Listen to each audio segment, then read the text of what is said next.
Bandeko mbote na bino nyonso.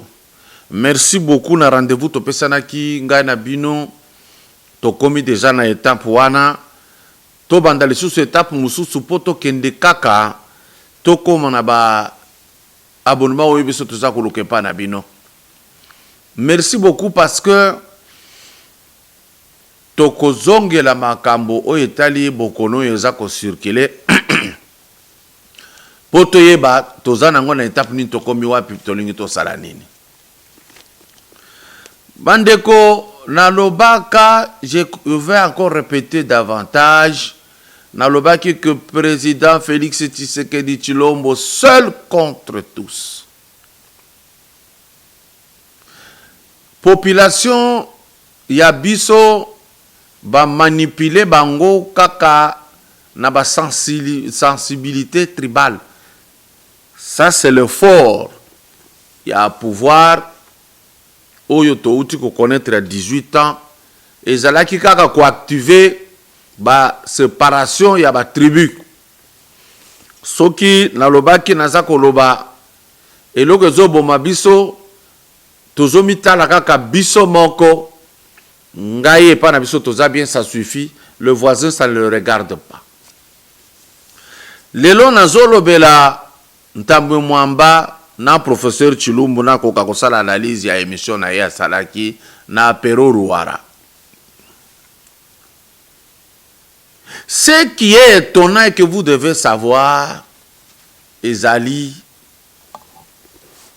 ba réaction ya bato lokola bantambe mwamba na ba Janine Mabunda et que Congolais ya zobosa na tout ce que ces gens ont fait dans ce pays à ko soutenir. C'est là que moi ça m'étonne. C'est là que ceux qui n'ont pas vu vérité les autres les kawana, je suis tribaliste.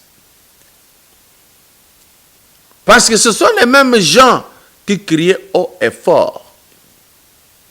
On ne peut pas, Tabomamba, pourquoi il a fait ceci, il a fait cela. Aujourd'hui, vous l'appuyez. Pourquoi vous voulez liquider celui que vous n'aimez pas? Quelqu'un ici de mal aimé. C'est ça la vérité. Narotanga sans me fatiguer. J'ai eu un coup de fil de quelqu'un qui m'a dit Soki bango basali, tika bango kaka basala. J'ai dit mais non. Soto tiki basala sans justifier, sans dire ce qu'il y a de plus vrai. C'est que toujours boma électoral na biso ya 2023. Ça c'est un très mauvais conseil que vous me donnez. C'est parce que vous aussi vous êtes dans le coup. Bandeko. Bato antambe mwamba na babandaki d'abord koloba. Oh, tolingi tokota na congrès pour que toloba ke toboyi président Félix Asili ça va sauter de mouton azo mbongo atindango na COVID-19. Depuis quand bato oyo ya bantambe mamba bakoko zara na souci ya santé ya bato 18 ans na kiti batika mama yemo kaka ndenge wana 18 ans clinique inoise kaka ndenge wana 18 ans babomi ngaliema kaka bango 18 ans moptela kitambo 0 baye ko sala cinquantenaire ya bango cop. Aujourd'hui bango balakisa ke bazana bolingo batika saut de mouton elingi sila oh tolingi to lutter contre Covid bo lutter ndenge nini parce que maladie wana ezana kisité. Aujourd'hui, ce que tu as vu sur la maboko, c'est vous, messieurs. Pona bango siko yezanini. Batali balobi me mwana mobali oyo azo sala iloko moko boye bakotika la jamais ko bosana ye soki a inauguré biloko oyo toza ya kokufa. Tala ndenge batelema ki pona ko saboter gratuité de l'enseignement. Batelemela yango. Pourquoi? Parce que bana na bango bayebi kaka solo ya poto. Mais ça bango de ba abrutir société oyo. Oui, c'est que batu bazoye batu ko réfléchir ténité, bango baboma école, bango baboma service national. Baoluka par tous les moyens que œuvre union ce président Félix Azako Sala et Simbate. Yango na bale argaki mutu na bango pour abetaka baku de l'intérieur. J'assume.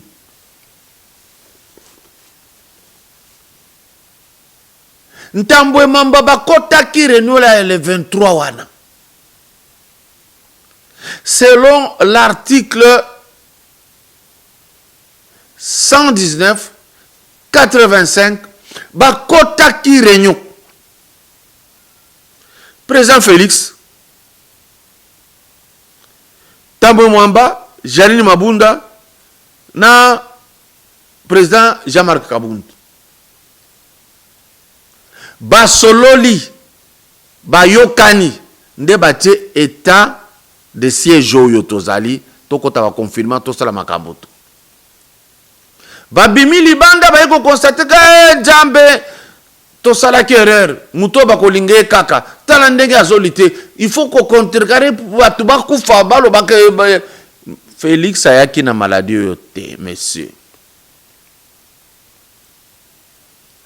Et bazo croire que pour na ko proroger il faudrait que baya kokota congrès et le bibo était c'est faux. C'est faux et archi faux. On n'a pas besoin de ça pour proroger. Ça, vous pouvez le tenir pour dire Toyebi, je na bango. Bajuaka ndengenin. Et donc, pour nako sala que bakoka ko benda lisusu ekende musika, c'est le président de la République qui demande tango akosenga bango bakokota kaka réunion d'ordinaire, pas congrès, pour que confinement est continué ou état de siège est continué. Monsieur, ça n'ira pas. Bamataba kita, ça n'ira pas. Et loko bazako banga lelo ezali ya que bazalaki ko s'attendre te que Félix ndenge zo beta dame bazako yoka yango te nde sika bazako souffrir yango ala balobi ta mama bako sala musala wana. Na ko sala émission moko élaboré awa na expliquer eloko moko boye etali Kingandi oya za na prison. Et ici na lingi sikoyo bandeko na ngai na tia vidéo ya monsieur Paul Chilumbu cadre ya UDPS bongo na analyser makambo oyo ye auti koloba na émission ya lobby lekaki na CPL TV intitulé émission en ezali UDPS impliqué dans la ténébreuse affaire de 100 jours. Tolanda Chilumbu Alobinin. Lui, il est assis chez lui avec femme et enfant.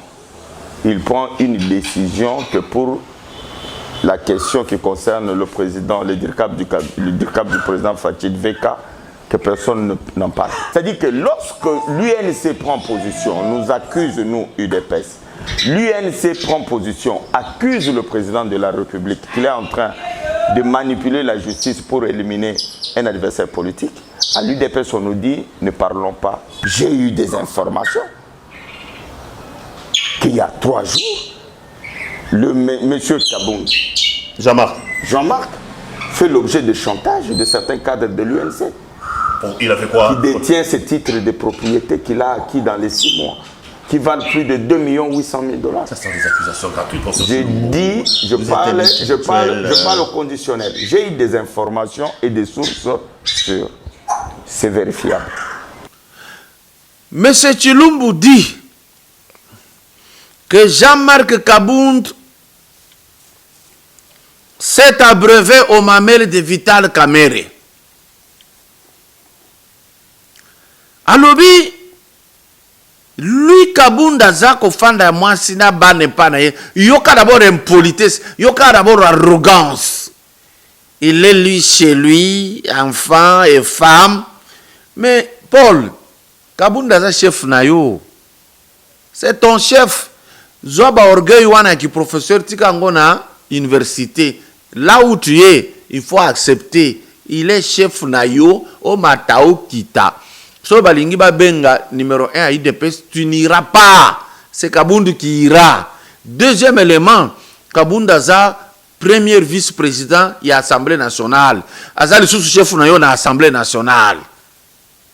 So aucun n'a pas étude et si katanga kakopé ça jamais eu cours un seul jour. Arrogance et makasi. Je ne vois pas comment tu peux parler. Il y a un problème du parti politique.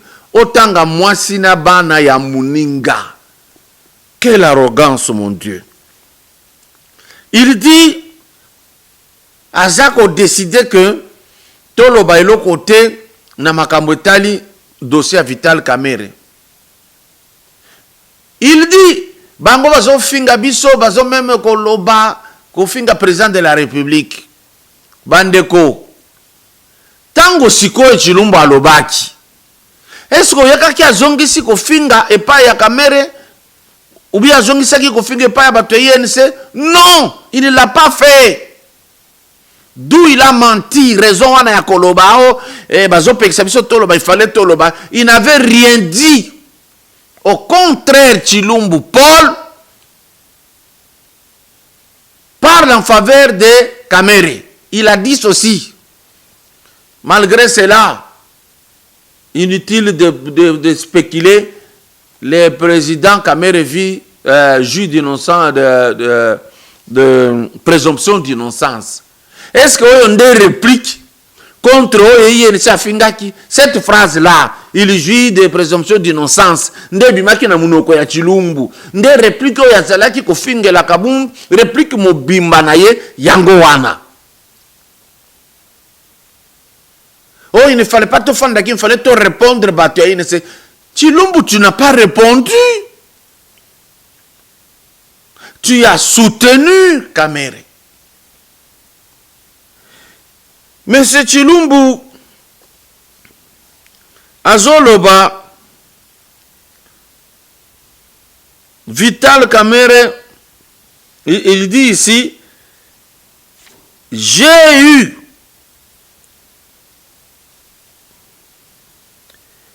des infos. Certains cadres de l'UNC, Boutaki Kolanda, qui font du chantage à Jean-Marc Kabund sur le titre de propriété qu'il détient qui vaut 2 800 000 dollars. Toi analysé, toi banatin, il dit Azana ba information. Il y a ba cadre à UNC. Bazoloba Kabund a joué 2 800 000 ndo ya somba kindako. Parce que vous pouvez dire qu'Aloba quitté, quand il parle de titre de propriété, c'est ça. Au moins nous avons fait le droit, il lui a fait la pharmacie.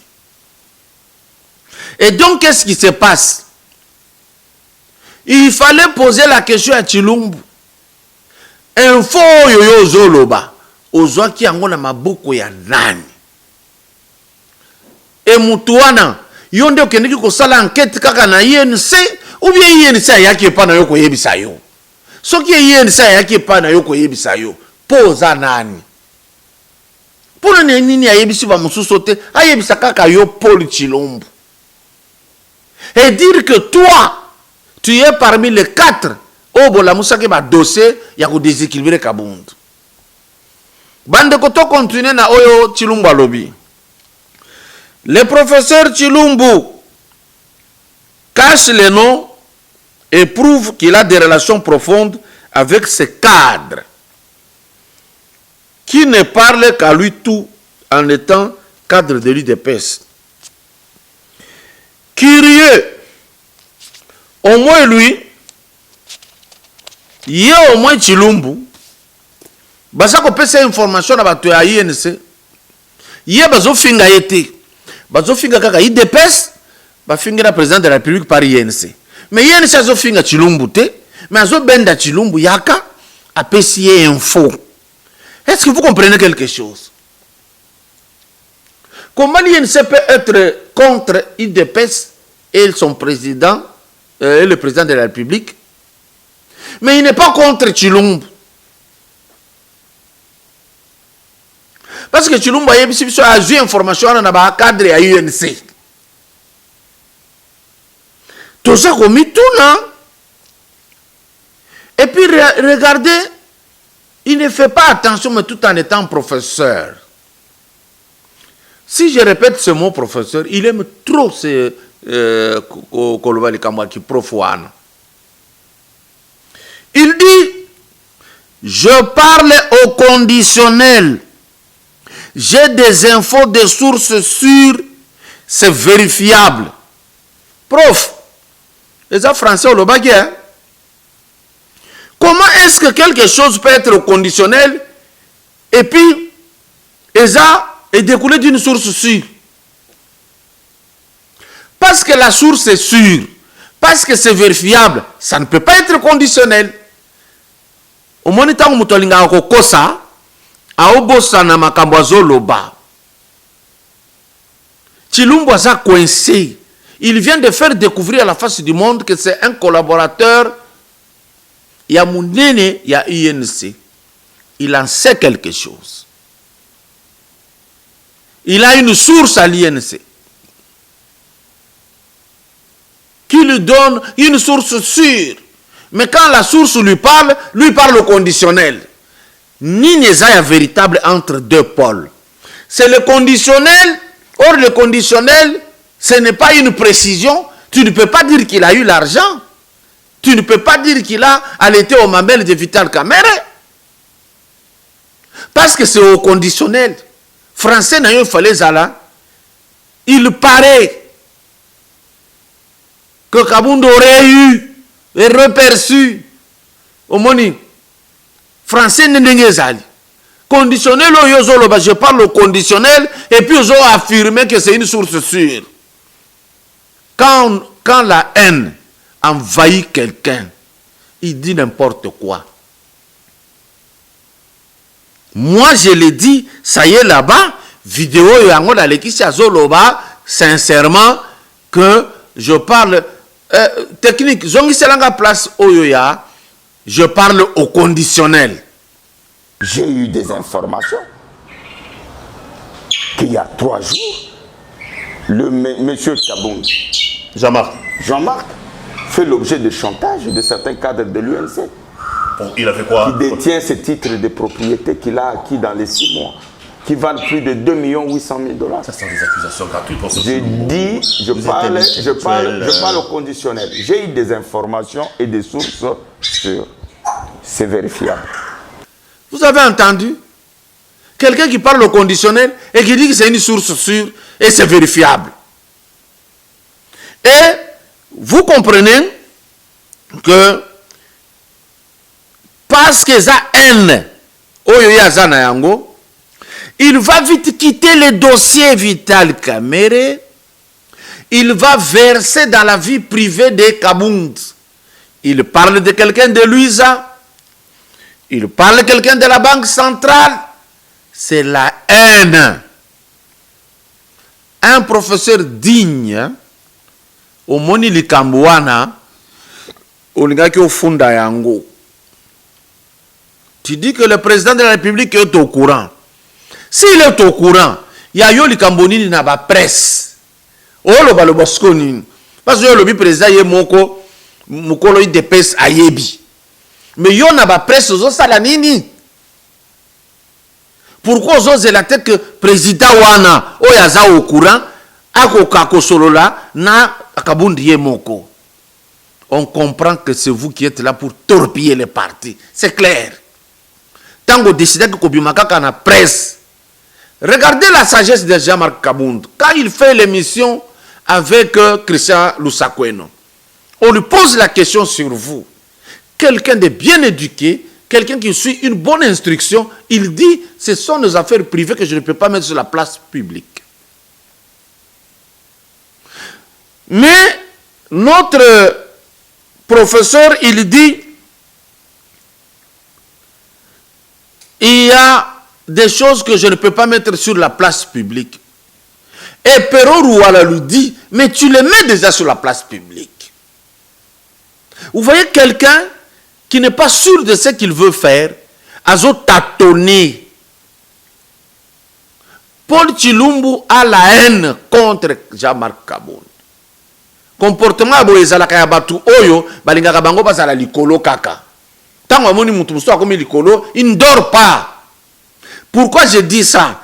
Likambo nini ya Louise Elandiawa, likambo nini ya Banque Elandiawa, likambo ya Ndako Elandiawa, likambo nini? Kabound a bien expliqué devant Christian Lusakweno que Kamere c'est notre partenaire. Likambo touti Kamere et touti cash.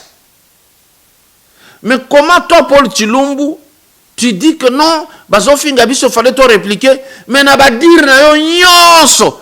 Tu n'as rien dit là de réplique. Rien du tout. Même à Tatango Sali émission Yolobi, na Pero Rouala, tu n'as pas attaqué l'UNC jusqu'à la fin.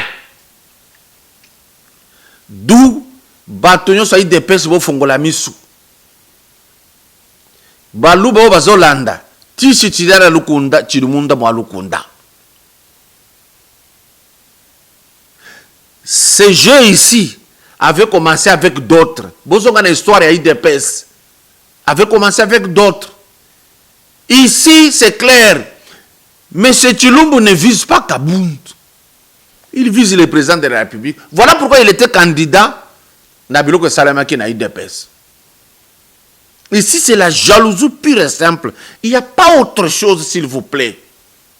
Parce que je ne vois pas les relations entre Makambo ya dossier à Kamere ou Bakangie na Louisa.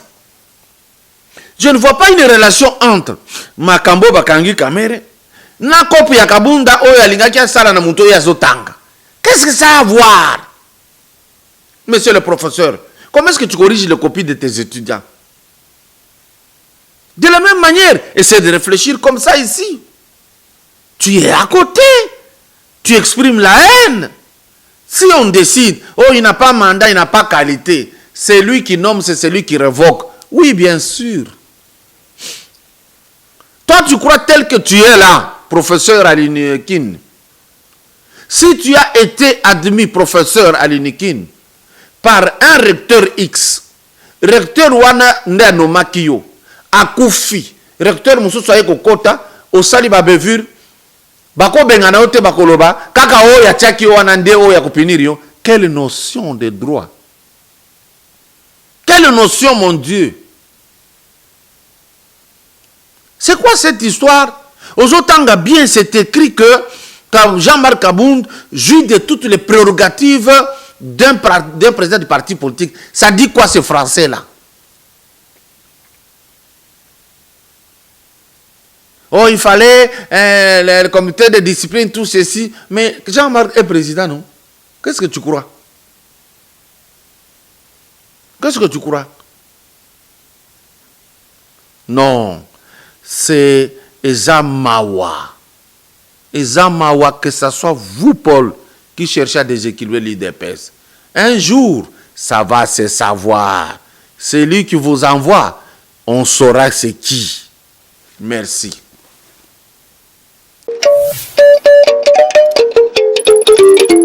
Thank you.